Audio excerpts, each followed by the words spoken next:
Yo, so welcome to another video, and it is another custom tactics video. I've done some before that are quite good, so you might want to go check them out. I'll leave them like link below in the cards, end screens, wherever, all over. Just go have a look for them all over on my channel. And yeah, so I have two that I do want to show, but I'm only going to show one in this video and then one in another video, probably tomorrow or the day after. It might already be out if you're watching this a little bit later on. And yeah, so we've got the 4-4-1-1 now, and I'll quickly go into that and show you. If you're interested in just seeing what the tactic numbers are, you can see them on screen now, but I would recommend sticking around because we're going to talk a little bit more about the individual instructions and how you can change them as well. They are pretty important. But yeah, if you want to see what the tactics are, here we are. We are balanced 40, 72, balanced, direct passing 40, and then like a pretty standard, just sort of like basic plays in box corners. And then we have low on free kicks, just because typically you either shoot or like cross it in or something. Not really cross it in, but or like pass it short or something. So you don't need the people in the box, basically, is what I'm saying. So ignore that. But anyway, the reason that we do this is because we want to play quite compact in this 4-4-1-1. We don't want too much width, like sort of attacking and defensively. And the 72 depth triggers the auto counter attack, the auto sort of offside trap. So he can't hit that on you. They'll always be offside when they do that. And yeah, basically we stay really compact, and it's a typical balance direct passing that we pretty much always run on every formation at the minute.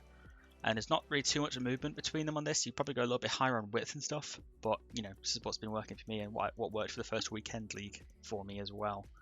So yeah, let's go into some more tactics. Instructions wise, this is what we run. Basically it's stay back while attacking, overlap on the fullbacks. We have the two centre mid / DMs on stay back and cover centre on both of them.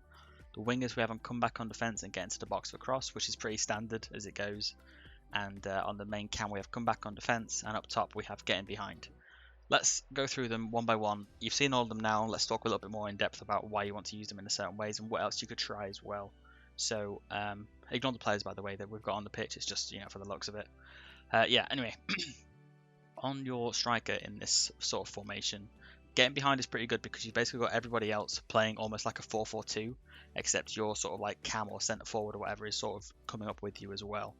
Rather than being like next to you, he's like coming up behind you. So basically getting behind is pretty solid for that.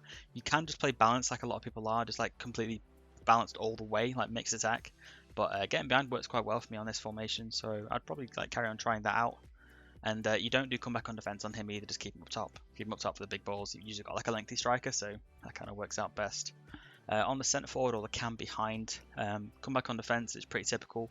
You sort of slot into that 4-4-2 style maybe a little bit because you always have someone lagging behind. And yeah, there's not really too much room between them. You can do get into the box. Not get into the box, sorry. You can do getting behind on them as well, but it's not really worth it because you want these to be playing the one forward. And you want this to be the one that's sort of linking everything up for you. And you have your two wide players, we get onto them for the comeback on defense and get into the box aspect, which is also why you don't have too many people on the players in the box sitting here, purely because you have these two wingers that you want to be the ones diving into the box at all times, not everyone else on the pitch. You don't want 10 people diving into the box. So yeah, you keep the wingers on comeback on defense and get into the box, and you just keep your sort of cam or your centre forward on comeback on defense, but not, you know, get into the box or whatever if you have that setting in the other 4-4-1-1. Your two centre mids and DMs can be pretty free with how you use them. Because they aren't actual CDMs, you can't use the deep line playmaker option, which is a bit of a shame, but at the same time, you know, it's not that bad because you want them to be a bit more box to box in this formation, because the two CDMs can be very stiff with how you play them. So, you know, sort of keeping them stable attacking cover centre means that they're still involved in the game and they're still doing their defensive duties on the way back as well. There isn't too much wiggle room with this one, I would say. There's not much you can really change for a centre mid here to do much more than they already do. But what you can change is with the fullbacks and sort of all the defenders really, is use the new setting, which is step up. And it's a little bit weird to use, I must say. They do tend to come out of position a little bit because they come and stand up to the player like it says. And it does help with pressure though. Like if you go and watch the 4-3-3-4 custom tactics video that's coming out after this, it might already be out, it might not be out, it depends like when you're watching this. You'll see that I use it a little bit in that one as well, on top of the fact that we also play sort of press on heavy touch, because I think that bodes well for a step up option as well. They're always involved in the game and straight into the action, and yeah, I think that's quite a good formation, so I would recommend checking that video out when that drops too. But if you're looking for a standard formation that works really well for rivals, it does work okay for champs as well. I used it first weekend and got rank 5. I would probably recommend trying out 4-4-1-1. It's becoming quite popular. It's getting a little bit more popular now as time goes on. But for the fullbacks and everything else, like I said, I would just keep these pretty pretty standard. Stay back and overlap rather than step up all the time. And yeah, that's pretty much it for the 4-4-1-1.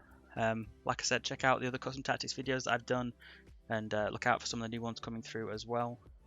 And yeah, I'll catch you in the next one.